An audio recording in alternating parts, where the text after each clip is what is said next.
Welcome to this week's episode of the Founder and the Force Multiplier podcast, where we explore how founders and leaders work together with their right-hand partners to turn ideas into action and build wildly successful businesses. Today, we are going to dive into what the difference is between a chief of staff and a chief operating officer.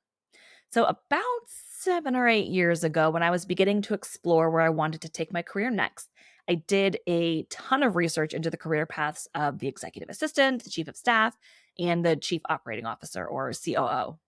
As an employee of a startup, I was handling so many different facets of the business and the founder's life, and we were really growing quickly. So I knew it was just a matter of time before I needed additional help and leverage and would need to be ready for my next career move. So I did what I always do in times of uncertainty. I start to do research.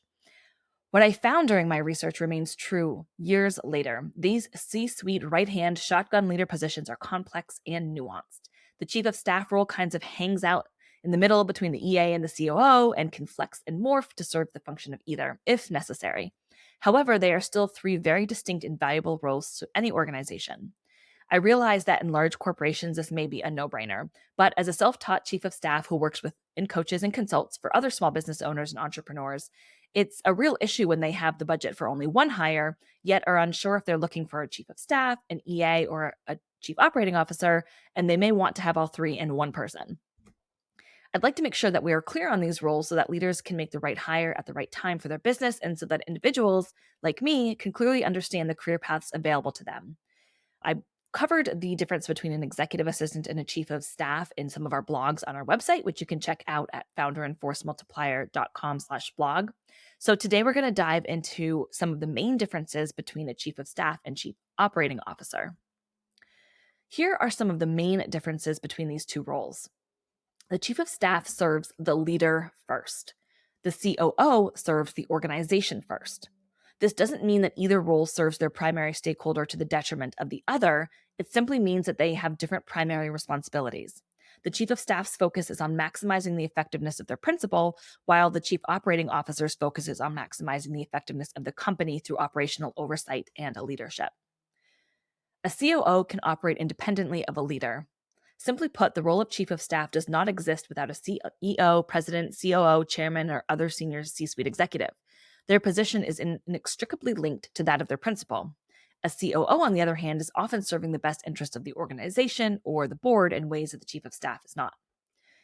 A COO is more outwardly facing than a chief of staff, traditionally. This is not to say that a chief of staff is never front and center, but they do usually operate behind the scenes. Hence why chiefs are sometimes referred to as shadow advisors.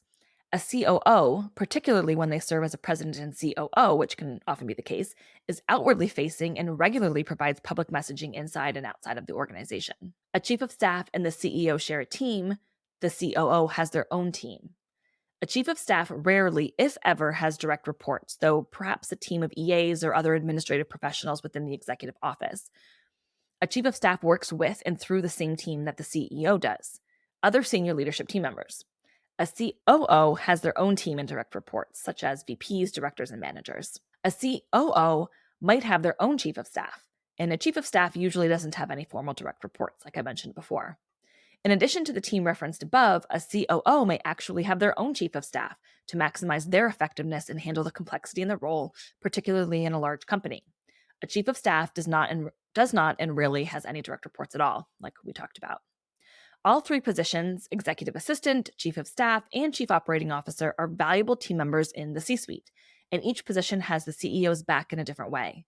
While in smaller organizations, chiefs of staff and COOs can look an awful lot alike, it's important to recognize that the differences exist when hiring and when looking for your next career opportunity.